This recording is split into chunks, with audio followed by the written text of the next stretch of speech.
Welcome to Surya's TV. Good evening news. Chandrababu Naidu, Pawan Kalyan, BJP కలిసి పెన్షనర్లను ఇవ్వకుండా అడ్డుకున్నారని వైసీపీ విజయవాడ పశ్చిమ నియోజకవర్గం అభ్యర్థి షేక్ హసీన్ దుయ్యబట్టారు. తెలిసిన విషయమే.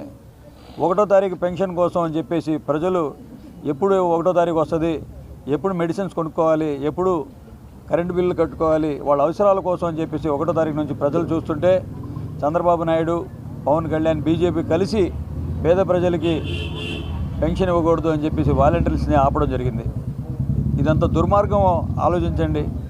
కొండ పై ప్రాంతంలో ఉంటారు, కొంతమంది మంచం మీద ఉండేవాళ్ళు ఉంటారు, అలాగే కిడ్నీ బాధితులు ఉంటారు, అనేక మానసిక వికలాంగులు ఉన్నారు. వాళ్ళందరికీ ఇబ్బంది పెట్టే విధంగా చంద్రబాబు నాయుడు, పవన్ కళ్యాణ్, బీజేపీ ఒక వాలంటీర్ వ్యవస్థని వాళ్ళ మీద కేసులు పెట్టి పోలీస్ స్టేషన్లకు పిలిచి వాళ్ళకి భయభ్రాంతులు చేసి వాళ్ళ మీద దౌర్జన్యం చేసి మీరు రాకూడదని చెప్పేసి ఆర్డర్స్ తీసుకొచ్చి వాళ్ళని పక్కన పెట్టడం జరిగింది. ప్రజలు మంచి కోరేవాడైతే ఈ యొక్క పెన్షన్లు ఉన్నాయి అనే ఒక ఆలోచనతో ఆలోచించాలి. ఎంతసేపటికి ఏం జరిగిపోతుందో, ఏం చేసేస్తారో అని చెప్పేసి దురుద్దేశంతో కావాలని చెప్పేసి ఒక వాలంటీర్ వ్యవస్థని పక్కన పెట్టడం జరిగింది. ప్రజలందరూ గమనిస్తున్నారు. వాలంటీర్ వ్యవస్థ కరోనా కష్టకాలంలో కూడా ఎంత కష్టపడ్డారో వాళ్ళ మీద నిందలేశారు. అయినా సరే వాళ్ళు ముందుకొచ్చి మేము ప్రజాసేవ చేయాలి, జగనన్న పార్టీకి మేము అండగా ఉండాలని చెప్పేసి వాళ్ళు సేవలు చేయడం జరిగింది. మరి ఈరోజు చంద్రబాబు నాయుడు, పవన్ కళ్యాణ్ ఏ ఒక్క హామీ నెరవేర్చకుండా మేము ముందుకు వస్తున్నారు. పగటి వేషాలు వేసుకొని మేము ముందుకు వస్తున్నారు.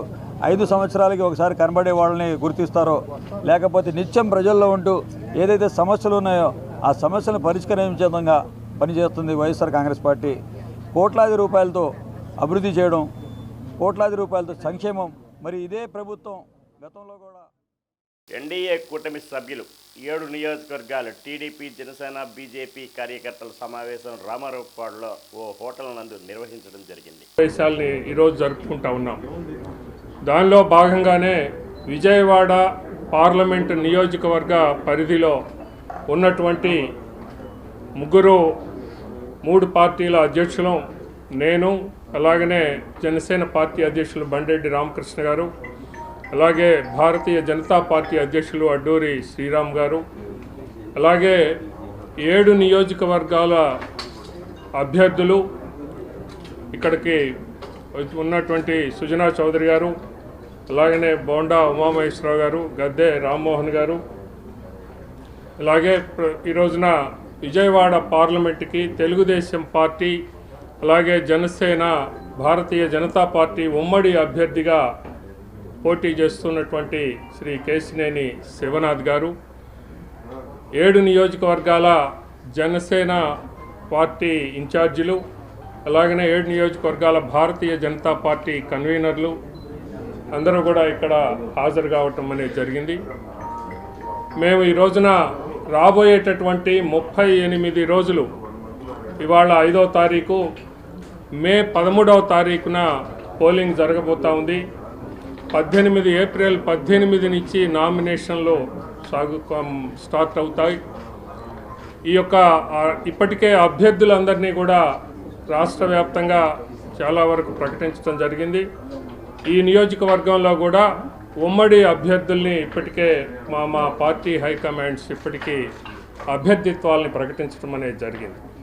ఆ మేరకు ఈ రోజున మేమందరం కూడా కూర్చొని ఒక సమన్వయ కమిటీగా రాబోయేటటువంటి కార్యాచరణ ఏ రకంగా తీసుకోవాలి అనేటటువంటి దాన్ని, ప్రజలకు సంక్షేమం, అభివృద్ధి అందించిన ప్రభుత్వం వైసీపీ ప్రభుత్వమే అని వైసీపీ సెంట్రల్ ఎమ్మెల్యే అభ్యర్థి వెల్లంపల్లి శ్రీనివాస్ అన్నారు. ఎందుకంటే సంక్షేమం, అభివృద్ధి 2 కళ్ళతో పట్టుకొని ముందుకు తీసుకెళ్లే పరిపాలన మా జగన్మోహన్ రెడ్డి గారిది. తప్పకుండా అన్ని పథకాలు కూడా అందరికి అందే విధంగా, ముఖ్యంగా చిన్న ఇష్యూస్ ఉన్నాయి. వీళ్ళు కూడా గతంలో తెలుగుదేశం ప్రభుత్వంలో వైఎస్ఆర్సీపీ అని చెప్పిన వీళ్ళెవరికి కూడా ఇల్లు ఇవ్వకుండా ఇబ్బంది పెట్టడం జరిగింది. వీళ్ళందరికీ కూడా రేపు ఎలక్షన్ తర్వాత తప్పకుండా ఇల్లు ఇచ్చే బాధ్యత నేను తీసుకుంటాను. వాళ్ళందరికీ కూడా సొంత ఇల్లు ఇప్పించే బాధ్యత నాదని చెప్పిన కూడా వాళ్ళందరూ కూడా చెప్పడం జరిగింది. అదేవిధంగా ఇతర సమస్యలు ఏమున్నా కానీ పరిష్కరిస్తాం. ముఖ్యంగా జగన్మోహన్ రెడ్డి గారికి ఓటు వేయాలి. అదేవిధంగా ఇక్కడ ఎమ్మెల్యేగా నాకు, ఎంపీగా కేసీఆర్ గారికి ఓటేసి గెలిపించాలని చెప్పని నేను ప్రతి ఒక్కరిని అభ్యర్థించా. ప్రతి ఒక్కరిని కూడా సానుకూలంగా స్పందించినందుకు చాలా సంతోషంగా ఉంది. ఓకేనా?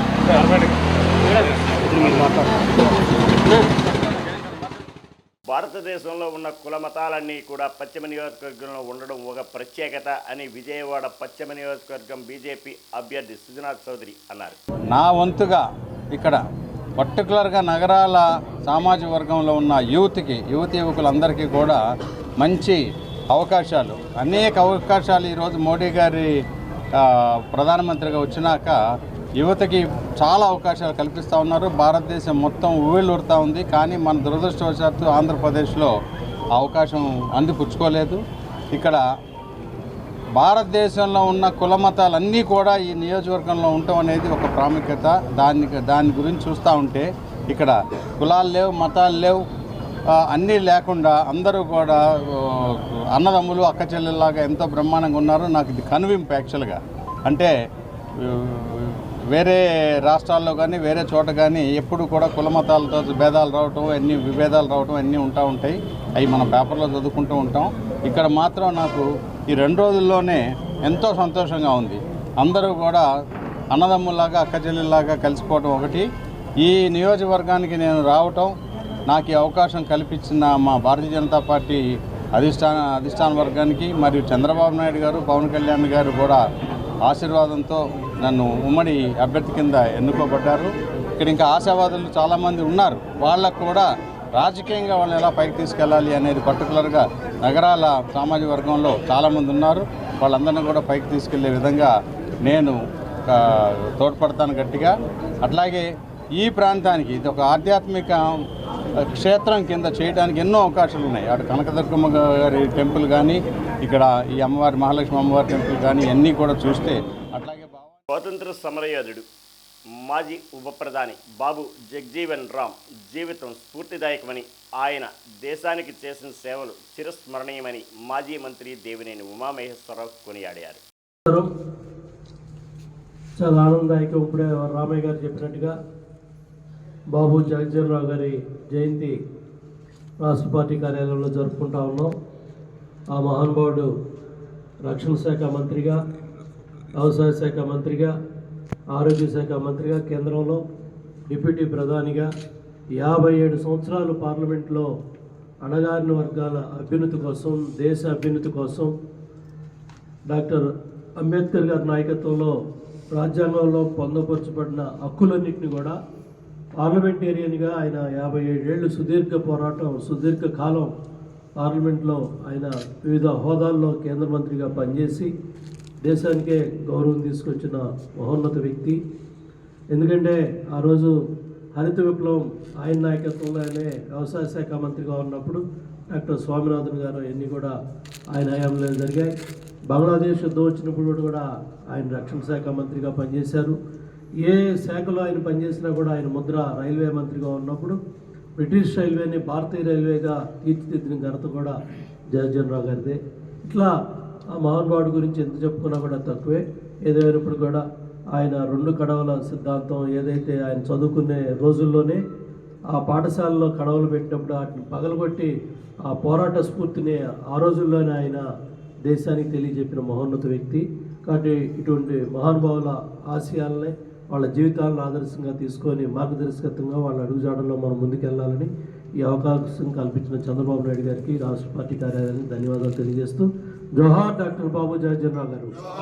జోహార్ డాక్టర్ బాబు జగజ్జీవన్ రావు గారు. స్వాతంత్ర సమరయోధుడు భారత తొలి ఉప ప్రధాని డాక్టర్ బాబు జగ్జీవన్ రామ్ జయంతి వేడుకలు శుక్రవారం ఎమ్మెల్సీ జనాబ్ ఎండి రహుల్లా కార్యాలయంలో 59వ డివిజన్ కార్పొరేటర్ నిర్వహించారు. ఆనాడు వాళ్ళ పోరాటం వల్ల ఈ రోజు మనం ఉన్నామంటే కూడా ఆ రోజు వాళ్ళు చేసిన డాక్టర్ బిఆర్ అంబేద్కర్ కానివ్వండి, అలాగే పొట్టి శ్రీరామ్ గారు, అలాగే బాబు జగ్జీవన్ రామ్ గారు, ప్రతి ఒక్కరు కూడా మా రానున్న ప్రజల కోసం ఎటువంటి ఇబ్బంది ఉండకుండా జీవించాలని ఆనాడు పోరాటం చేశారు. ఆ పోరాటం వల్ల మేము ఈరోజు సుఖ సంతోషాలతో ఉన్నాము. అలాగే గాంధీజీ గారి తరల కళలు గ్రామ స్వరాజ్యాన్ని కూడా మన గౌరవ ముఖ్యమంత్రి వైఎస్ జగన్మోహన్ రెడ్డి గారి సచివాలయ వ్యవస్థను పెట్టి వాలంటీర్ల ద్వారా ప్రతి ఒక్క సంక్షేమ పథకం ప్రజల వద్దకి అందిస్తున్నటువంటి వ్యక్తి. ఆయన మీద కూడా పొద్దు చల్లడం చాలా బాధాకరంగా ఉంది. పవన్ కళ్యాణ్ గారు పవన్ కళ్యాణ్ గారు ఏ రోజు ఏది చెప్తున్నారో కూడా అర్థం అవ్వట్లేదు, ఆయనకి అర్థం అవ్వట్లేదు.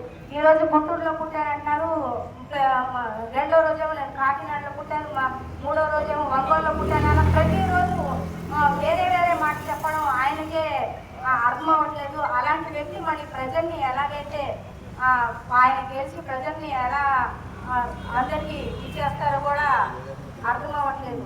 అలాంటి వ్యక్తిని కూడా నమ్మడం ప్రజలు చాలా బాధాకరం. అలాగే గౌరవ చంద్రబాబు నాయుడు గారు ఆయన గతంలో 14 సంవత్సరాలు ఇండస్ట్రీ అని చెప్పి ఇప్పుడేమో వాలంటరీ వ్యవస్థనే ఇది చేశారు.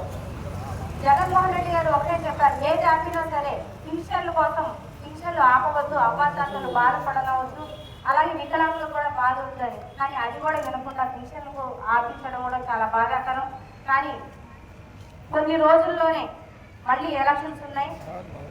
జగన్మోహన్ రెడ్డి గారు ఎలాగైతే చెప్పారు 175కి 175 మనం రీచ్ అవుతాం, మళ్ళీ సచివాలయ వ్యవస్థను స్థాపించి వాలంటీర్ ద్వారా ప్రతి ఇంటి వద్దకి పింఛన్లు కూడా అందించడం జరుగుతుంది.